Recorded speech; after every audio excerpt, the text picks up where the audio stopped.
Hello दोस्तों, तो अब हम चलेंगे लेंज लॉ पर। फैराडे ने लॉ दिया, तो फैराडे के लॉ के अकॉर्डिंग जो है जो करंट इंड्यूस हो रही थी उसके बारे में ही लेंज ने कुछ बताया। वो 1834 में, यानी 1831 में फैराडे साहब ने बताया था, तो 1834 में जो है 1834 में लेंज साहब ने अपना लॉ दिया, तो जिसे हम कहते हैं लेंज लॉ।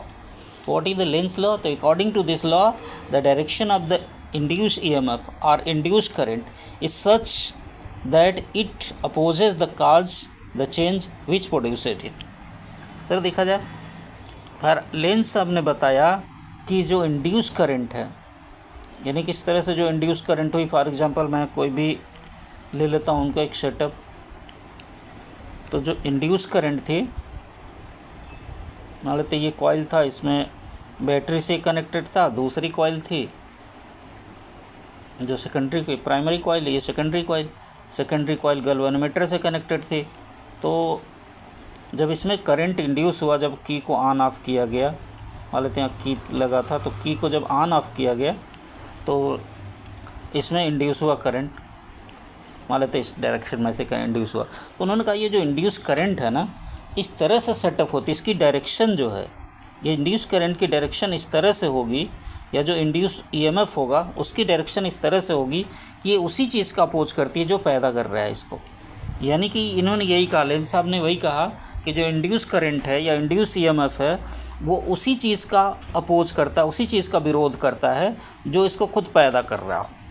फॉर एग्ज़ाम्पल यहाँ पर जब की को ऑन कर रहे थे तो करंट हो रही थी 0 to मैक्स, यानी 0 to मैक्सिमम हो रही थी, 0 से मैक्सिमम करंट हो रही थी, राइट।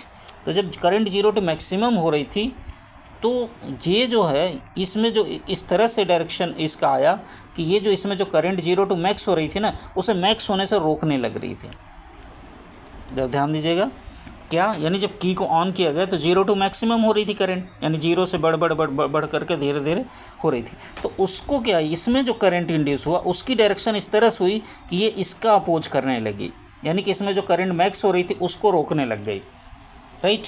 तो यही लेंज साहब ने कहा कि जो इंड्यूस करंट है वो इंड्यूस करंट या इंड्यूस ईएमएफ इस तरह से होता है, उसकी डायरेक्शन इस तरह से होती है कि वो उसी चीज़ का अपोज करती है, उसी चेंज का अपोज करती है जिस चेंज ने इसे क्या किया, प्रोड्यूस किया। जैसे यहाँ करंट में चेंज को, करंट में जो चेंज हो रहा था उसके कारण यहाँ करंट इंड्यूस हुआ, तो ये इस तरह से इसका डायरेक्शन सेटअप होता है कि ये इस करंट के जो चेंज हो रहा था उसको क्या करता है, रोकता है, अपोज करता है कि करंट में चेंज ना हो, राइट।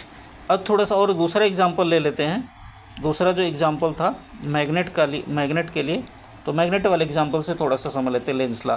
तो बिल्कुल आसान सा है, यही कि जो इंड्यूस ईएमएफ है या इंड्यूस करंट है वो इस तरह से होता है, उसकी डायरेक्शन इस तरह से होती है कि ये उसी चीज़ का विरोध करती है जिससे वो खुद पैदा हुई है, जिसने इसको पैदा किया उसी का वो विरोध करती है, ठीक है ना। तो ये दुनिया भी है, जैसे आजकल के लड़के जो है ना